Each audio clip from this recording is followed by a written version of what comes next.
पैसा इंसान के पास जितना भी हो, लेकिन सेहत फिर भी अल्लाह की सबसे बड़ी रहमत है, सबसे बड़ी ब्लेसिंग है। मुकेश अंबानी के बेटे की शादी की चर्चा आप लोगों ने देखी, आपने उनके क्लिप्स भी देखे। दुनिया जहान से बड़े बड़े नाम जो शायद आपके नज़दीक आइडियल्स होंगे, सेलिब्रिटीज़ होंगे, एक साथ शादी में नज़र आए और बेतहाशा पैसा जो है वो पानी की तरह बहा दिया गया इस शादी के ऊपर। और पता नहीं कितने हज़ार करोड़ जो है वो इस शादी के ऊपर लगा दी और 7 महीने ये शादी चली। और शादी का जो कार्ड है, अगर आप उसकी बात करें तो पाकिस्तानी करेंसी का तकरीबन ये 40 लाख रुपया बनता है, जो एक कार्ड की मालियत मैं बता रहा हूँ। और जो करोड़ों कार्ड जो हैं, हज़ारों भेजे होंगे उन्होंने, उस कार्ड के अंदर खालिस चांदी और खालिस सोना जो है वो उसके साथ उनके डिजिट्स जो हैं बाकायदा लिखे हुए थे। और उसके जब जैसे ही आप उसका दरवाज़ा चांदी का बना हुआ है उसको खोलते हैं तो अंदर से 3 मज़ीद कार्ड निकलते हैं।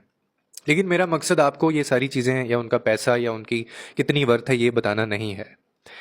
मैंने आपको अभी ये चीज़ बतानी है जो शायद आपने नहीं सुनी होगी, लेकिन मैं आज इस वीडियो में आपको बताऊंगा। और ये वीडियो देखने के बाद आप जो पैसे की औकात है, जो पैसे की वर्थ है, वो भी आपको पता चल जाएगी। और शायद आप शुक्र करेंगे कि मेरे पास फिर भी दुनिया की सबसे कीमती चीज़ और दुनिया की सबसे अल्लाह की दी हुई रहमत मेरे पास है। 2 साल पहले एक इंटरव्यू शाया हुआ था जिसके अंदर नीता अंबानी से, जो कि मुकेश अंबानी की वाइफ और जो उनके बेटे की शादी थी उसकी वो माँ हैं, उनसे एक इंटरव्यू में पूछा जाता है कि आप बेशक दुनिया पूरी ख़रीद सकती हैं और दुनिया में शायद ही कोई ऐसी चीज़ होगी जो आप पैसे से नहीं ख़रीद सकती, लेकिन फिर भी आपकी वो कौन सी एक ख्वाहिश है जिसके पूरा होने की आप मुंतज़िर हैं और जो आपको लगता है कि शायद आप पैसे से भी नहीं ख़रीद सकती।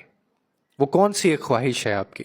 जब ये सवाल पूछा गया तो जवाब देने से पहले नीता अंबानी की आंखों में आंसू थे और उनकी आंखें थोड़ी सी झिलमिलाने लगीं और उन्होंने थोड़ा सा गैप लिया और उसके बाद उन्होंने जवाब दिया और वो कहने लगी कि मैं चाहती हूँ कि मेरा बेटा आनंद अंबानी ठीक हो जाए, यानी उसको सेहत जो है वो सेहतयाब हो जाए, बिल्कुल जैसे वो पहले था। मैं सिर्फ ये चाहती हूँ। फिर वो कहने लगी कि उसको दमे का मसला है, उसको एक ऐसी बीमारी है जिसके इलाज पे हम लोगों ने बेतहाशा पैसा लगा दिया है अब तक, लेकिन उसके साइड इफ़ेक्ट जो हैं वो उसको मज़ीद मोटापे का शिकार कर रहे हैं। दुनिया भर से इलाज करवाने के बाद और दुनिया भर के सबसे महंगे तरीन डॉक्टर्स को दिखाने के बावजूद हम लोग इसका इलाज नहीं करवा पा रहे हैं। और अब उसकी हालत ऐसी हो गई है कि इसको चलने फिरने, उठने बैठने, लेटने और यहाँ तक के बोलने तक में उसको अब दिक्कत होती है। वो सही से बोल भी नहीं पाता, वो ज़्यादा खामोश रहता है। मगर इतनी ज़्यादा दौलत होने के बावजूद हम अपने बेटे को सेहत नहीं लुटा सके और हम उसकी बीमारी का इलाज अभी तक नहीं ढूंढ पाए। तो साबित हुआ कि दौलत हर मसले का, हर उदासी का हल नहीं है। आप दुनिया के अमीर तरीन शख्स क्यों ना हों, कुछ फिर भी ऐसी चीज़ें हैं जो अल्लाह ने अपने पास रखी हैं और उन चीज़ों को अगर कंपेयर किया जाए आपकी दौलत से तो शायद आपकी दौलत की वैल्यू और उनकी औकात ज़र्रे बराबर होगी।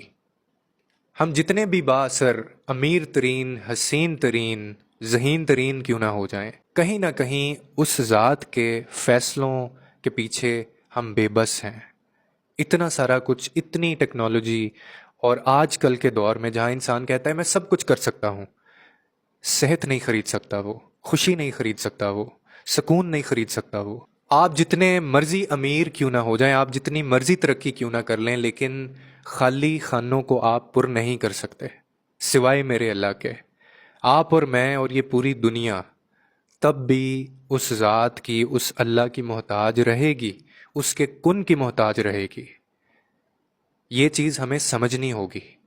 हमें पैसे, शोहरत, लाइफस्टाइल और ये जो स्टेटस है, इससे बढ़ के हमें अपनी ज़ात के ऊपर, अपनी खुशी, अपना सुकून और अपनी सेहत के ऊपर सोचना होगा। ज़ात सिर्फ अल्लाह की बड़ी है और हम सब उसी के मोहताज हैं। उम्मीद करता हूँ आपको इस वीडियो से कोई ना कोई अंडरस्टैंडिंग मिली होगी। लोगों के लिए आसानियाँ पैदा करें, रब आपके लिए आसानियाँ पैदा करेगा।